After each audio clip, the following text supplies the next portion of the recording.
تابعونا على أول قناة فضائية عبر قمر نايسات على التردد معدل الترميز 27500، التردد 11391، القطبية رأسي.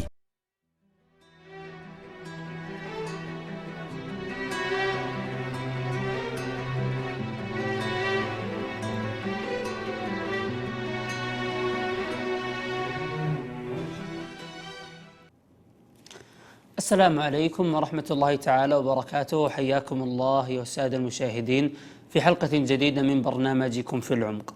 هذا البرنامج الذي يشرف على أبصاركم عبر قناة المخطط الصفوي، أقول فيه نحمل هم القضية، علنا أن نساهم في إيجاد حل في سلسلة حلقات متلاحقة نتحدث وإياكم عن خطر التمدد الصفوي، كذلك نضع بين أيديكم آخر الأخبار في مواطن الصراع.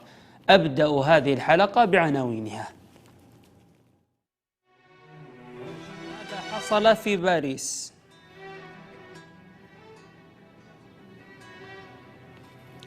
التعرف على أحد أفراد عمليات باريس. ماذا قال بعض القادات الدول عما حصل في باريس؟ المملكة العربية السعودية والإرهاب. الملك عبد الله رحمه الله يحذر من وصول الإرهاب إلى أوروبا. مفتي سوريا منذ 4 سنوات يهدد بالتفجير في أوروبا. طبيعة العلاقة بين داعش والحوثيين وإيران. فأهلا بكم أيها السادة المشاهدين.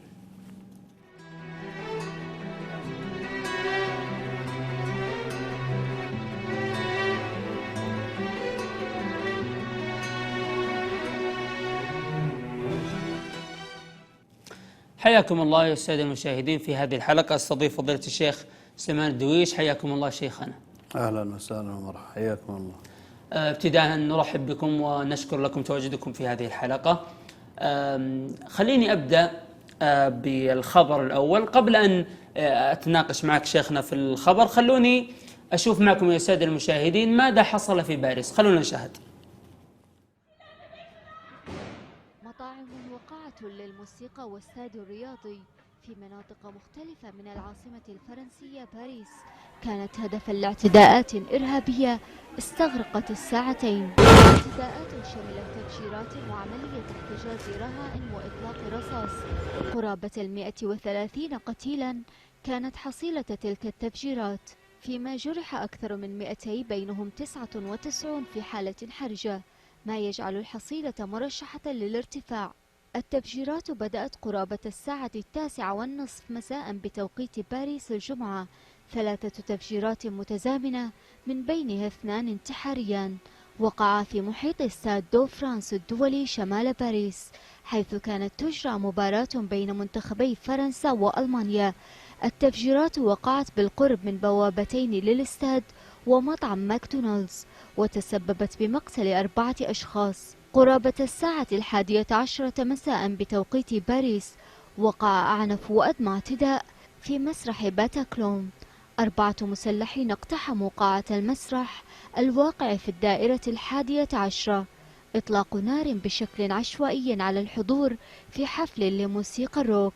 المهاجمون احتجزوا رهائن لقرابة 3 ساعات قبل أن يشن رجال كوماندوز من قوات مكافحة الإرهاب هجوما مضادا على قاعة المسرح، فأنهت عملية احتجاز الرهائن، فيما فجر المسلحون أنفسهم بأحزمة ناسفة.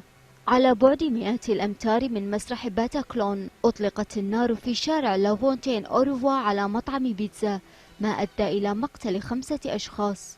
كما وقع هجوم في جادة فولتير على مقربة من مسرح باتاكلون أدى إلى وقوع قتيل وقتل الانتحاري. وفي شرق باريس في شارع شارون استهدف إطلاق نار مطعما يابانيا ومقهى، أسفر عن مقتل 18 شخصا. وعلى مسافة غير بعيدة شمالا حصل إطلاق نار عند تقاطع شارعي بيشاغ وألبير أمام رصيف مطعم لوبوتيه كامبوج، ما أدى إلى مقتل 12 شخصا على الأقل. حياكم الله يا السادة المشاهدين بمتابعة هذا التقرير الذي يحكي عما حصل في أحداث باريس. شيخ سليمان، يعني خلينا نفكك الموضوع ابتداء. كيف تصف الحادث؟ خليني أبدأ بهذا السؤال. بسم الله الرحمن الرحيم، الحمد لله رب العالمين، وصلى الله وسلم وبارك على نبينا محمد وعلى آله وصحبه أجمعين، أما بعد. اللهم صل على محمد. الحدث في باريس أو في غيرها لا يمكن أن يؤخذ بمعزل عما يدور في المنطقة، منطقة الصراع اليوم القائم، ولا يمكن أخذه على أنه حدث يخص هؤلاء دون غيرهم، يا سلام. أو أن المستهدف فيه فئة دون غيرها، لا. والقفز على النتيجة للوصول إليها دون النظر في مقدماتها، هذا أنا أظنه من الاستغفال للنفس. كيف القفز؟ ومحاولة علاج المشكلة، يعني كمن يعرف أن عنده سرطان ثم يذهب ليعالج بالمسكنات، فهذا لن يصل إلى نتيجة إلا أن يخفف الألم، لكن أن يصل إلى تشخيص المرض، تشخيص الداء، تشخيص المشكلة عنده لعلاجها، هنا باستخدامه للمهدئات بنادول أو غيره، مجرد أنه قفز على النتيجة. وش المهدئات اللي استخدمت؟ المهدئات اللي استخدمت أن ينظر إلى أن هذا الحادث حادث إرهابي عدواني فقط من فئة عدوانية كما يجري تشخيص، لكن حقيقة الأمر أنها تراكمات. من الذي أوجد هذه الفئة لتنطلق بمثل هذه الأعمال؟ هي لم تضرب باريس وحدها، إن كان صح ما تبناه أن داعش هي من تبنى هذا الحدث، هي لم تتبنى هذا الحادث وحده، هي أيضا فجرت عندنا في مساجدنا أيضا، فجرت في السعودية في أماكن العبادة، وهذه الفئة هي من يقتل المجاهدين أيضا في مناطق الصراع في سوريا، يعني يقتلون من يقاتل النظام ويحارب النظام يقتلونه. فالأمر ليس محصورا على أوروبا أو أمريكا أو غير ذلك من هذه الدول التي تهدد. طيب شيخ سليمان، كيف تصف الرابط؟ الرابط هو أو دعني أقول لك أن المشكلة هنا في إيجاد هؤلاء، من الذي أوجدهم في هذه المنطقة، ومن الذي جعل لهم هذا الاتساع وهذا النفوذ، ومن الذي يعني ساهم في إيجاد هذه المشكلة. هذا إذا قلنا إن هؤلاء هم من تبنى هذا العمل. طبعا هم تبنوا العمل. أنا أقول هم يتبنون، قد يتبنى يعني قد يخرج تصاريح، أنا أقول فيما لو كان هؤلاء وثبت أنهم من تبنى. طيب خلينا في الموضوع هذا، خلينا نشاهد هذا التقرير الذي يحكي عن التعرف على أحد أفراد عمليات باريس، خلينا نشوفه. على هذه المشاهد استيقظ سكان العاصمة الفرنسية باريس انتشار أمني غير مسبوق بمشاركة الجيش وسط شوارع شبه خالية، فما وقع ليلة السبت غير وجه العاصمة. الحكومة الفرنسية واصلت اجتماعاتها لبحث الهجمات غير المسبوقة التي خلفت بحسب أحدث حصيلة قرابة 130 قتيلا، حصيلة قد ترتفع مع الإعلان عن أكثر من 200 إصابة، بينها 99 في حالة حرجة. الرئيس الفرنسي ترأس اجتماعا لمجلس الأمن القومي، خرج بعده ليتوعد منفذي الهجمات. فرنسا لن ترحم همجيي داعش، وهي ستستخدم كل الوسائل التي يتيحها لها القانون وفي جميع الساحات داخليا وخارجيا على حد سواء، بالتشاور مع حلفائنا المستهدفين أيضا بهذه التهديدات. موقف سرعان ما أثبت تنظيم داعش صحته بتبنيه الهجمات من خلال بيان وتسجيل صوتي على الإنترنت. البيان قال إن 8 أشخاص يرتدون أحزمة ناسفة نفذوا الهجمات، وأرجعها التنظيم لما قال إنه قصف فرنسا لمواقع التنظيم في سوريا والإساءات في فرنسا للرسول. قوات الأمن الفرنسية انتشرت بكثافة في المناطق الحيوية، وتم إغلاق عدد من محطات قطارات الأنفاق الرئيسية. كما بدأت تحقيقات موسعة في الهجمات، وشوهد رجال الطب الجنائي وهم يجمعون الأدلة من مواقع الهجمات. عملية جمع الأدلة توصلت للعثور على جواز سفر سوري قرب جثة أحد الانتحاريين الذين هاجموا استاد فرنسا وقت إقامة مباراة ودية بين فرنسا وألمانيا كان يحضرها الرئيس الفرنسي مع عشرات الآلاف من المتفرجين. التحقيقات في هجمات باريس شملت دول الجوار، حيث قالت ألمانيا إن رجلا تم اعتقاله الأسبوع الماضي يعتقد أنه على علاقة بالتفجيرات. كما شددت دول أوروبية عدة إجراءاتها الأمنية معلنة استعدادها للتعاون التام مع السلطات الفرنسية لتقديم المسؤولين عن هذه الهجمات إلى العدالة. جاسم محسن. حياكم الله يا سادة المشاهدين بعد متابعة هذا التقرير.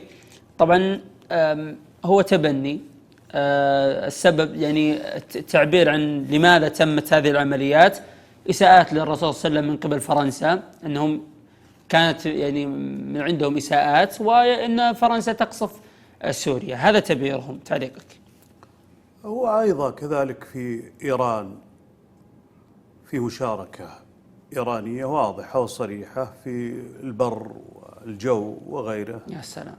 تقصف وتقاتل في سوريا، وكل يوم يعلن عن قائد وجنرال وغيره إيراني ممن يسب الرسول صلى الله عليه وسلم ويشرك بالله، وممن يسب أصحاب النبي صلى الله عليه وسلم، وممن يسب عرض النبي صلى الله عليه وسلم، وممن يتهم القرآن بالنقص، مما هو معروف في عقائدهم. هذا يشاركون في الحرب البرية والجوية وفي غيرها. مع ذلك ما رأينا أن حماسا انطلق للتفجير في إيران، وهي أقرب من سوريا، أقرب من لهم، يعني من فرنسا، أقرب من فرنسا. فالأمر فيه هنا أقول لابد من الرجوع إلى أصل المشكلة. طيب. هي تراكمات.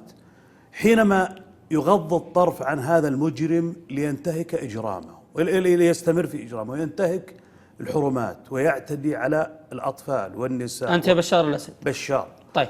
في مقابل سكوت أو تواطؤ أو على الأقل عدم يعني وضع حد فاصل لمثل هذه المجازر التي ترتكب يوميا. هذه ستولد تراكمات وستولد أحقاد وأضغان، حتى لو لم تتبنى داعش قد يخرج من غير داعش من يدفعه الحماس أيضا للاعتداء، لأن هذا الأمر لا زال قائما، هذا العدوان لا زال قائما، وهذا التواطؤ والتباطؤ لا زال أيضا موجودا. أنا سبق قلت في أول بداية الأزمة السورية، قلت إن دول الغرب تنظر إلى هذه الأزمة كمن ينظر إلى يعني صراع أو عراك من فوق، فهي تنظر الكفة في مصلحة من. إن كانت الكفة في مصلحة النظام احتاجت أحيانا إلى أنها ترخي للمعارضة وتغض الطرف عن المعارضة حتى تقاتل وتعطيها بعض الأسلحة حتى تقاتل النظام. إن كانت الكفة لهؤلاء الذين يقاتلون النظام أرخت وغضت الطرف عن النظام، حتى قصدهم تفكيك وإضعاف، والقصد أن يخرج كل واحد من هؤلاء ضعيف.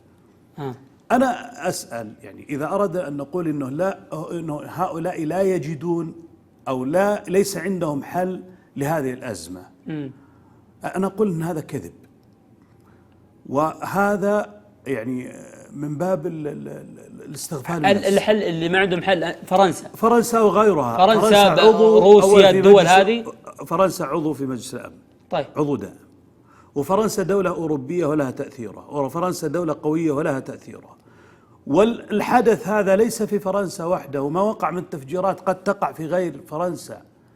هذه ترى يعني هذا ليس تكهنا وليس أيضا بناء على معلومات، لكن سنن، هذه سنن لا بد وحصل لن تقتصر الأعمال على فرنسا، ستتمدد الأعمال فرنسا أو غيرها. هذا أنا أقوله ليس عن علم، يعني أني أعرف معلومات استخباراتية ولا أقوله تكهنا، لكن أقوله بالنظر إلى الأمور ومجرياتها. فهذا يدلك على أنه هناك أشياء إذا لم تحل هذه القضية سيجني ثمرة هذه الأعمال من كان سببا في تأخرها.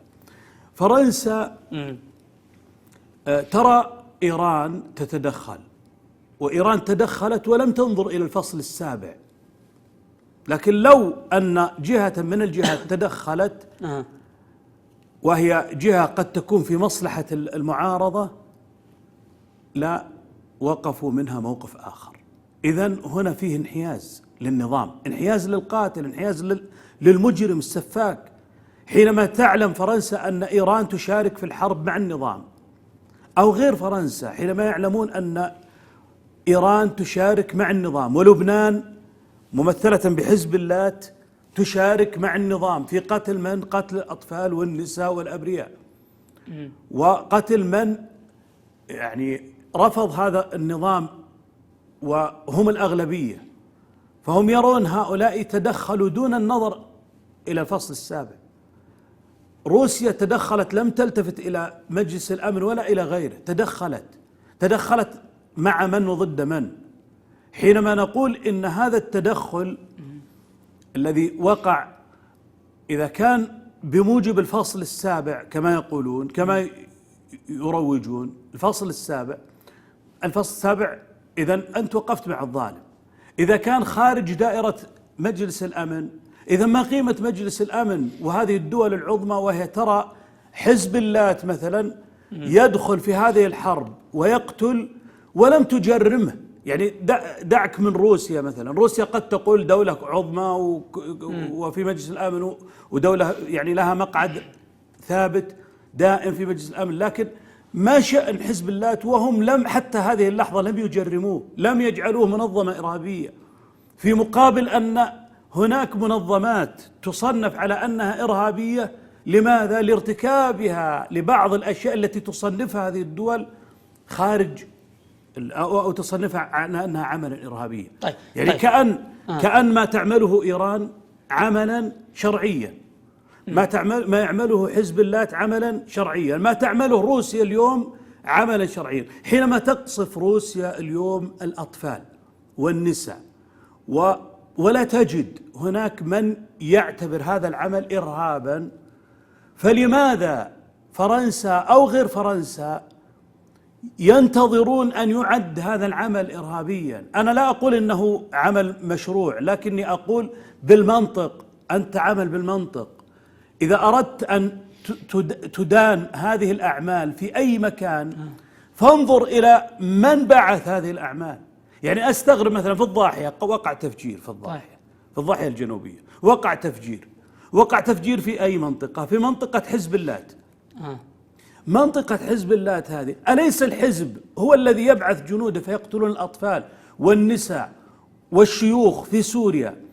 وفي يوم من الأيام وزعت الحلوى في هذه المنطقة لأن الحزب قتل وشرد أبناء سوريا.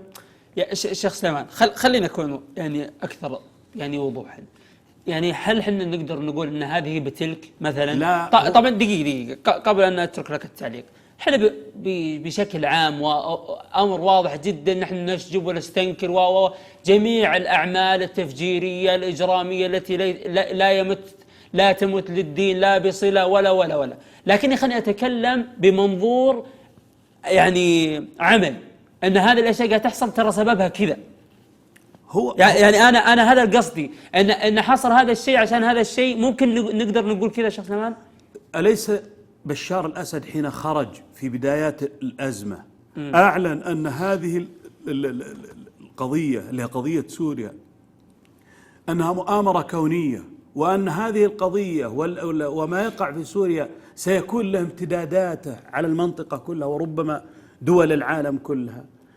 حينما نسمع مثل هذه الكلمات إذا لا نستغرب حينما تقع تفجيرات في فرنسا، لأنه من المستفيد من تفجيرات فرنسا؟ أنا عندي أن المستفيد من تفجيرات فرنسا بالأمر الأول رقم واحد هو النظام السوري. وإذا انظر إلى تصريح النظام السوري بعد هذه التفجيرات ماذا قال؟ قال إن ما وقع في فرنسا هو عين ما يقع في سوريا يوميا. جميل. يعني كأنه يقول إن الذين تقاتلون إلا أن الذين جاءوا فجروا عندكم هو الذين نقاتلهم نحن، إذن فنحن قتالنا هنا، يعني قتالنا بمعنى سحق الشعب السوري، هذا هو محاربة الإرهاب. جميل. فهو يبرر لنفسه من خلال هذه التفجيرات. لا أستبعد أنا أن يكون خلف هذه التفجيرات هو النظام السوري. طيب وإن تبنت خلي في هذا السياق. طبعا هذا مقطع، ولكنه مفتي سوريا منذ 4 سنوات يهدد بالتفجير في أوروبا. مفتي سوريا منذ 4 سنوات يهدد بالتفجير في أوروبا. خلونا نشاهد المقطع. اللحظة التي تقصف فيها أول قذيفة على سوريا، فلبنان وسوريا سينطلق كل واحد من أبنائها وبناتها ليكونوا استشهاديين على أرض أوروبا وفلسطين. المتحدث أحمد حسون مفتي النظام السوري، والزمان في السنة الأولى من انطلاق الثورة السورية، إذ استخدم نظام الأسد كل مواليه على اختلاف مجالاتهم للتهديد بالويل والثبور لمن سيتدخل لإنقاذ المدنيين الذين أمطرتهم طائرات النظام بنيرانها. أقولها لكل أوروبا، أقولها لأمريكا، سنعد استشهاديينهم الآن عندكم. إن قصفتم سوريا أو قصفتم لبنان. أحمد حسون المفتي الذي عرف بقربه من نظام الأسد والأسد شخصيا، إذ يظهر معه في كل المناسبات الدينية، أطلق تهديده ذاك في شهر أكتوبر من العام 2011، وبعده ب4 سنوات وشهر تقريبا يقع حادث في العاصمة الفرنسية مصدقا لذلك التهديد. سأقول لكل عربي ولكل إنسان لا تعتقدوا أن من سيقوم بالاستشهاد في أراضي فرنسا وبريطانيا وأمريكا سيكونون عربا ومسلمين. سيكونون جول جمال جديد، وسيكونون محمد درة الجديد، وسيكونون كل الصادقين الجدد. وبينما أدان العالم الهجمات الدموية التي ضربت العاصمة الفرنسية وأودت بحياة العشرات، حمل رئيس النظام السوري بشار الأسد السياسات الفرنسية التي وصفها بالخاطئة مسؤولية ما وصفه بتمدد الإرهاب. حياكم الله السادة المشاهدين من جديد. شاهدنا هذا التقرير. مفتي سوريا مفتي بشار يحكي هذا قبل 4 سنوات.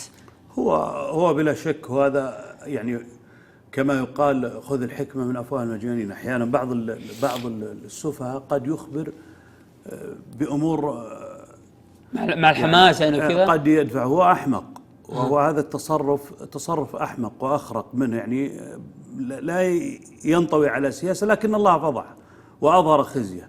هذا هو المخطط، هو الذي يحمله في رأسه والذي يحمله أيضا بشار وغيره في رؤوسهم. هذا العمل الذي وقع في فرنسا أنا لا أستبعد أن يكون من تخطيط سوريا، هو وغيره. أنا لا أستبعد أن يكون هذا العمل وغيره من تخطيط سوريا. ولا تستبعد أحيانا أنت أنه يعني قد يضحى بحليف، أحيانا قد يضحى بحليف لأجل كما حصل في البوطي تقريبا، يعني كان محالف لبشار الأسد بشكل كبير، ثم يعني انتهت مرحلة. أنا أقول أنه هناك أشياء أحيانا إذا وصل الأمر إلى المصالح الخاصة هناك ما يدفع هؤلاء إلى التصرف بجنون. ما وقع في فرنسا أو ما قد يقع في غيرها هو من، يعني لو نظرت المستفيد الأول هو النظام السوري، والنظام السوري برسالته يبين هذا، وهو يريد أن يوصل رسالة للعالم كله. وإلا حتى تعلم أنت أن هذا العمل لا يمكن أن يكون عمل يعني يصب في مصلحة أولئك. لماذا فرنسا بالذات؟ لماذا فرنسا بالذات؟ هناك ما هو أشنع وأشد من فرنسا. دعني أقول لك الآن، أليسوا هم يقاتلون الآن مجاهدين؟ داعش مثلا دولة تقاتل مجاهدين باسم الصحوات والردة، أليس كذلك؟ وترى أنها أولى بالقتال من النظام، لأن النظام ترى أنه كفر أصلي، وهؤلاء كفرهم كفر ردة، والمرتد أولى بالقتال من صحيح. الكافر. هذه فلسفتهم. إذن إيران أعظم ردة إيران، يعني جمعت الشرك بكل أنواعه. يعني بوضوح شديد أن إيران حليف لداعش. إيران لا يمكن أن تكون أمنياتها أكثر من فرنسا، ولا أكثر من السعودية، ولا أكثر من غيرها. لا يمكن أن تكون إيران إلى هذا الحد معجزة لا يمكن اختراقها. مع ذلك إيران التي اخترقها بعض أبناء الأحواز ممن غضبوا لكرامتهم، أو أبناء البلوش الذين غضبوا لكرامتهم وديانتهم، اخترقوا وأصابوا فيها بعض العمل على قلة جهدهم. من يحافظ على إيران؟ من يقوم بحماية إيران؟ هنا أترك السؤال يعني مبهم وهو معلوم. السؤال لا يحتاج إلى إجابة. بعد أن تطرح هذه التساؤلات لا تحتاج إلى إجابة، الإجابة واضحة. إذا كانت إيران اخترقها بعض أبنائها من البلوش ومن الأحواز، وهذه الدولة يعني لا يمكن أن تكون معجزة. إيران منظمة خلق عملت فيها ما عملت، وهي منظمة لا يمكن أن تكون بذات القوة التي تتمتع بها داعش. وإيران قريبة وعلى حدود طويلة مع الكويت، مع العراق، ولها حدود أيضا مع دول أخرى يمكن اختراقها، ومع ذلك استلمت من هذه، وهي جمعت الشرك وجمعت العداوة للإسلام وجمعت القتال المباشر بكل أنواعه، وهي من يقف مع النظام ورمت ثقلها في الوقوف معه، ثم لا تستهدف ولا بقنبلة واحدة. يا جماعة قنبلة واحدة فقط، قنبلة لو يعني تحلة قسم فقط، بس قنبلة بشارع لو شارع مهجور. يعني إلى متى الاستغفال؟ إلى متى هذا الضحك على عقول الناس؟ ثم تنطلق هؤلاء يخرجون من سوريا إلى ألمانيا، ومن ألمانيا إلى فرنسا، أو يخرجون إلى فرنسا مباشرة بجوازات مزورة كما يقال، يقتحمون هذا يعني يتجاوزون هذه المحطات كلها. ثم من أين حصلوا على هذه الأسلحة وكيف تم تركيبها إلى غير ذلك من الأمور التي يعني هي أبعد ما تكون عن طيب.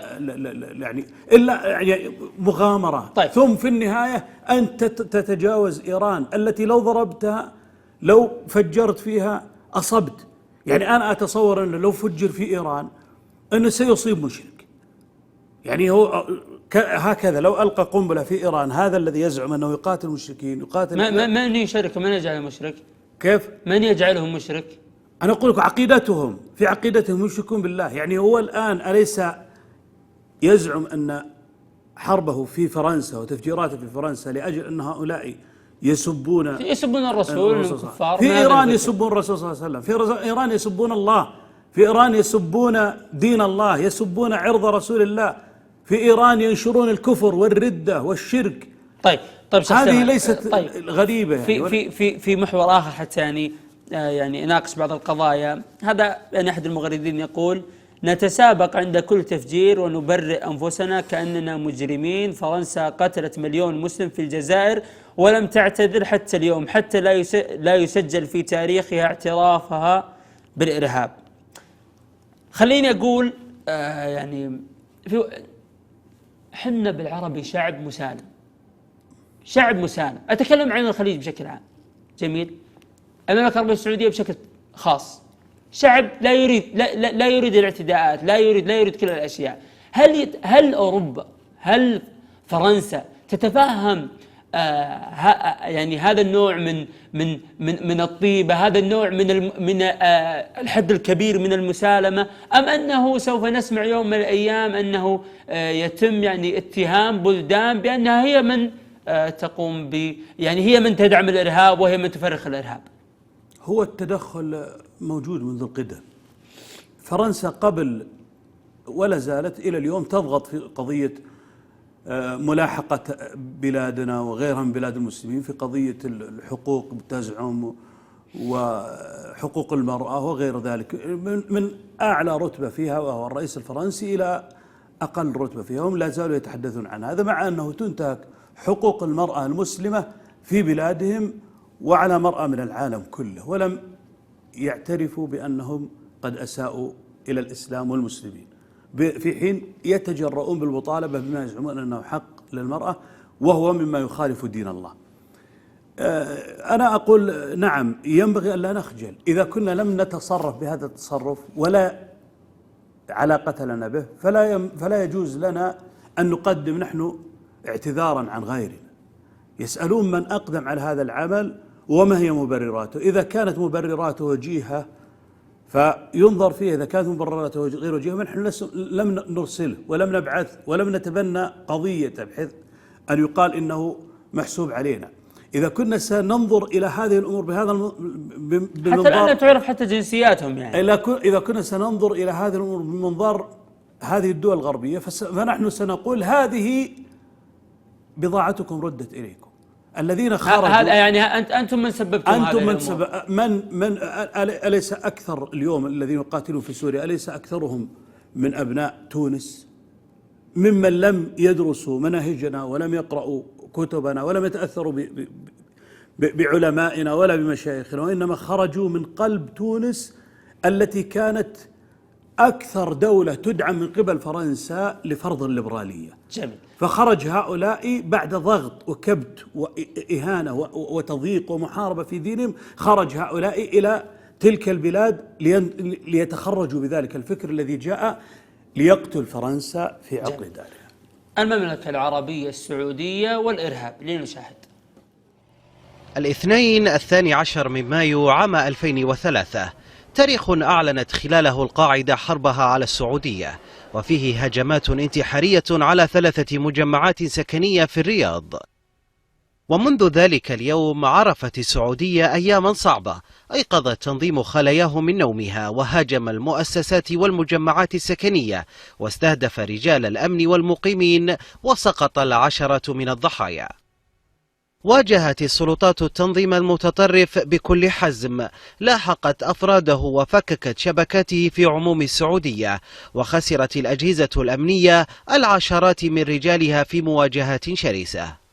عامان من المطاردات الأمنية أنهت الوجود التنظيمي للقاعدة في المملكة. نجحت الأجهزة الأمنية في القضاء على هياكل التنظيم وأسقطت المئات من أفراده بين قتلى في المواجهات ومقبوض عليهم، زجت بهم إلى السجون لتبدأ معهم مرحلة جديدة من المحاكمة والمناصحة. حياكم الله السادة المشاهدين من جديد. المملكة العربية السعودية عانت من الإرهاب وعانت من تواجد بعض التنظيمات داخل داخل البلاد. فالقاعدة نشأت وفجرت وعملت سلسلة أعمال تخريبية في المملكة، ثم تقتل بلدان أخرى. كذلك داعش كانت لها صولة في المملكة، والمملكة منذ القدم وهي تحارب الأعمال الإرهابية. هذا يدلك على أن الأمر ليس المستهدف فيه كما يقال أنه النصارى والإساءة إلى النبي صلى الله عليه وسلم. فنحن استهدفنا في مساجدنا، استهدف أهل السنة في مساجدهم وفي مجمعاتهم وطرقاتهم، وقتل من أبناء أهل السنة تحت ذرائع متعددة. وغدر بالخال الذي ربى ابن أخته، قتله ابن أخته غدرا في رمضان وهو صائم. وقتل ابن العم وقتل غيره تحت مبررات وتفسيرات باطلة لا يمكن أن تمت إلى دين الله بصلة. وفجر في مسجد الطوارئ في عسير، واعتدي على الآمنين. كل هذه الأمور وقعت في بلادنا، وهذا يدلك على أن هناك سلسلة لابد أن يسعى الإنسان في تفكيكها والنظر في بداياتها. أما أن تربط هذه أو نقفز كما قلت في بداية الأمر على النتيجة بحيث نجعل أنه هذا العمل عملا إرهابيا، لكن إرهابيا من أين بدأ وما هي جذوره ومن المتسبب فيه. اتهام أهل السنة أو الإسلام أو المناهج أو غير ذلك مما له علاقة بديننا، هذا مما يزيد في المشكلة ولا يحلها. الإسلام أول من يحارب الاعتداء على الآمنين. الإسلام أول من يحارب قتل النفس المعصومة. الإسلام هو أول من يحارب، يعني خذ أخلاقيات الإسلام في الجهاد مثلا، وهو الجهاد الذي يقاتل فيه العدو. نهى النبي صلى الله عليه وسلم عن أن يقتل راهب في صومعته، أن تقتل المرأة، أن يقتل الطفل. في شيخ سليمان، في دوائر من الداخل تعبث على هذه الأوتار. نعم، أنا أقول لك هنا هذا ديننا، علمنا ديننا أن لا يعتدى على أحد. ديننا لم يفرض الجهاد إلا لأجل الحيلولة دون أن يمنع الناس من دين الإسلام وبلاغ دين الإسلام الذي ارتضاه الله. الله سبحانه وتعالى قال: ومن يبتغي غير الإسلام دينا فلن يقبل منه. ولذلك لما تأتي أمة الإسلام تنطلق لأجل الجهاد، قبل أن تقاتل العدو تعرض عليه إما الإسلام أو الجزية، فإن أبى هذا كله الاستسلام. الجهاد مرحلة متأخرة بعد الإسلام الذي هو دين الله الذي ارتضاه. ومن يبتغي غير الإسلام دينا فلن يقبل منه. إن الدين عند الله الإسلام، ومن يبتغي غير الإسلام دينا فلن يقبل منه. لم يرتضي هذا الدين وأراد أن يبقى على دينه، فالله سبحانه وتعالى يقول: لا إكراه في الدين، لكن عليه إذن حتى ينال حماية أهل الإسلام أن يدفع هذه الجزية. هذه الأمور هذه أخلاقيات الإسلام. جميل هذا التبيين. أعيد طرح سؤالي: هل هنالك دوائر من الداخل تلعب على هذه الأوتار؟ أن هنالك مناهج، أن هنالك أناس خرجوا خطبوا تكلموا هم من سببوا وأضروا؟ لا، هو هذا فيما بعد لما خرج من لا يحسن التعامل مع أحكام الإسلام، أو من ينظر لكن واقعه في التطبيق يختلف تماما عن التنظير الشرعي الصحيح. وجد هناك من يحاول استثمار مثل هذه الخطأ موجود. الخطأ يحاول استثمار مثل هذا الخطأ الذي وقع بسبب عدم الأخذ بأخلاقيات الإسلام من قبل فئة، قد تكون فئة مدسوسة مزروعة، يا سلام. قد تكون فئة فهمت الإسلام على غير فهمه، قد تكون فئة يعني الغلو موجود في أمة الإسلام، بل الغلو كان في عهد النبي صلى الله عليه وسلم. النبي صلى الله عليه وسلم جاء إليه من قال له: اعدل فإنك لم تعدل، وهو النبي صلى الله عليه وسلم الذي يؤيده الله بوحي السماء، يقول له: اعدل فإنك لم تعدل، ويتهم النبي صلى الله عليه وسلم في نزاهته. هذا نوع من الغلو. جميل. ولذلك لما خرج الخوارج في عهد يعني في عهد الصحابة، ما الذي أخرجهم؟ أخرجهم الغلو في دين الله، وكانوا أهل عبادة وأهل صلاح وأهل يعني ذكر وقراءة، لكنهم زادوا في ذلك. هذا موجود، لا يمكن أن ننكر أن هناك، كما أن الغلو أيضا موجود في بعض طوائف في بعض الملل الكفر الأخرى، موجود هناك من هو غالي، وموجود هناك الآن اليهود في فلسطين مثلا، تجد هناك من اليهود في فلسطين من يطالب بحقوق الفلسطينيين، وتجد هناك من اليهود في فلسطين من يطالب بقتل العرب كلهم وإحراقهم والقضاء عليهم، وتجد هناك من يقول: لا، نقتل من يقتلنا أو من يعتدي علينا. فليسوا كلهم على طبقة واحدة وتيرة واحدة. جميل. أستاذنك شيخ سليمان، الملك عبد الله رحمه الله يحذر من وصول الإرهاب إلى أوروبا وقد وصل. أطلب منكم هذه الرسالة لا نقلها إلى زعمائكم، محاربة هذا الشرير بالقوة وبالعقل وبالسرعة. عمل الآن في الأمم المتحدة أول دفعة من يعني البلاد عامة، وهي من المملكة العربية السعودية، لا أخذ مكان لا محاربة الإرهاب، لأن هذا الإرهاب ما يبي له إلا السرعة والإمكانية. أنا متأكد بعد شهر يبون يوصلون إلى أوروبا، وبعد شهر ثاني إلى أمريكا. وأقول هالكلام في هالمكان وحطوا بالكم له. ولكن إني أوصي إخواني وأصدقائي زعمائكم إنهم يباشرون بتلبية هذا المكان اللي بيخصص للإرهاب بكل سرعة. حياكم الله يا السادة المشاهدين من جديد. تابعنا هذا التقرير. كلمة للملك عبد الله بكل وضوح، يعني رحمه الله وغفر الله له، يتحدث ويقول أن يعني عندما لا يحارب هذا الإرهاب ولا تكون يعني هنالك خطط لمحاربته سوف يصل إلى أوروبا ويصل كذلك إلى أمريكا. هذا أمر متوقع مفروغ منه، يعني وجود مثل هذا العمل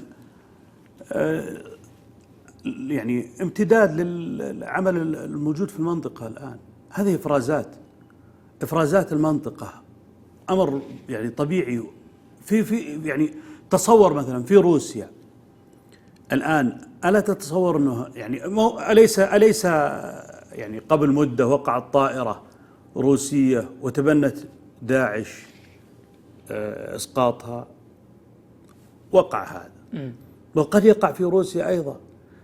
حينما كان القتال في الشيشان وكان القتال في بعض الجمهوريات الإسلامية، كان هناك أعمال وقعت في روسيا نتيجة هذه الأعمال. لا يمكن أن يقال والله أنه عمل روسيا وما يقع في روسيا ينبغي أن لا يجر. لا، ما يقع في لبنان، ما يقع في هذا نتيجة للصراع الموجود في المنطقة. هناك من يستثمر هذا الصراع، هناك من يدفعه الحنق والغضب، هناك من ينتصر لقضيته، هناك من يتبنى هذه القضية. يعني أنا أستغرب حقيقة حينما مثلا نحن نعلم أنه مثلا الصهاينة في فلسطين قتلوا المبحوح في دبي وتتبعوه، وهذه ثاني مرة، يعني كانوا يحاولون اغتياله، في المرة الثانية نجحت، في المرة الأولى لم تنجح. هذا وبثوا هذا قبل مدة في إحدى قنوات الصهاينة. هذا العمل لماذا؟ لأنهم يجدون نكاية في فلسطين ويرون أنه مخطط. هم الآن دبروا عملية الاغتيال له خارج ويعلنون هذا العمل. تجد هناك من إذا قام بشيء من هذا من أهل فلسطين، لو قام بشيء من هذا في أرض فلسطين المحتلة، لوجد من يدينه ويستنكر فعله ويجرمه ويرى أنه اعتداء وإثم غير ذلك. هذا ألا يولد الحقد والاحتقان في نفوس الفلسطينيين الذين يرون أن أبنائهم الذين يقاتلون عدوهم المحتل يلاحق في خارج حدوده ويقتل، وتبرر هذه الجريمة في حين أن من ينتصر لنفسه أو ينتصر لأرضه وعرضه أنه يجرم من كل دول العالم، يعني إلا ما رحم ربي. ثم وإذا أحدث شيئا اتهم بالإرهاب، وإذا أحدث في حقه شيء أعلن أن هذه الدول تتفهم حق الصهاينة في الدفاع عن النفس. هذا يولد احتقان. أنا أقول هذا نوع من الأعمال التي قد يتصور أن تتعدى المنطق، أنه قد يكون احتقان.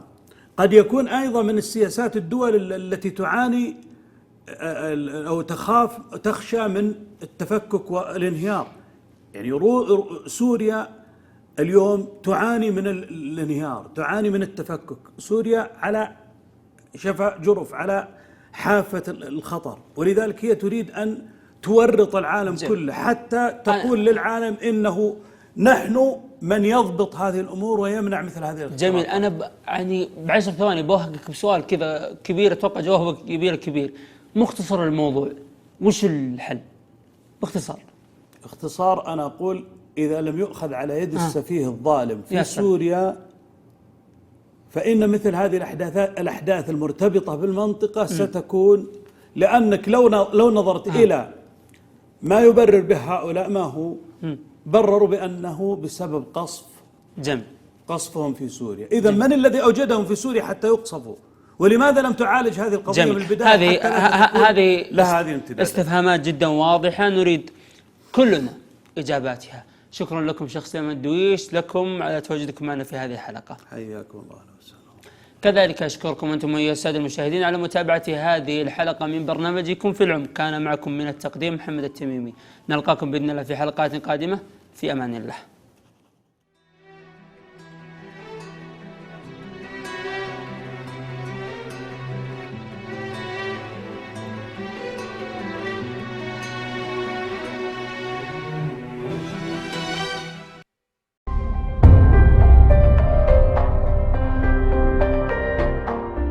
تابعونا على أول قناة فضائية عبر قمر النايسات على التردد معدل الترميز 27500، التردد 11391، القطبية رأسي.